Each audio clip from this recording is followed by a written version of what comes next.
balloons. 1.5 million of them caused quite a stir in Cleveland yesterday. It was part of a fundraiser for the United Way. Our report takes off with Neil Zurcher. The volunteers were pouring in all night long, and by dawn it looked like a helium mountain rising out of Public Square.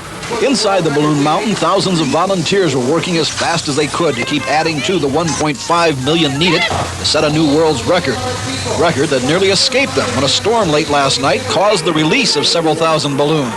It was very hairy. My crew, who was just getting ready to turn in, had everything set for the morning, and we lost 25 of the big inflatables that you see. It took off the whole side of this fabric over here. So we had to work straight through right until the time the crew got here and they got the bin ready. While the leak was corrected, Heining was still concerned by late morning about the weather today. The balloons are going to be inflated by about noon. So if it starts to look like rain, we might just pull a number and release them early. That's something I've got to discuss with United Way. His concern was well-founded. As 2 p.m. approached, a rainstorm started moving in from the lake, and it was decided to launch the balloons early.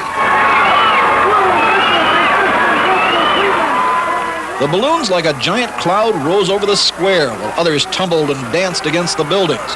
The crowd loved it. It was beautiful. It looked like confetti going up. That was great. Totally awesome. I was surprised. I loved it. It was so great. Oh my God, it was great. I loved it. The balloons at first drifted south, but then the wind changed and they moved back across the downtown area and started descending onto Burke Lakefront Airport and filled the Cleveland Harbor. The crew of a Coast Guard helicopter said they felt like they were flying through an asteroid field as the balloons rained down.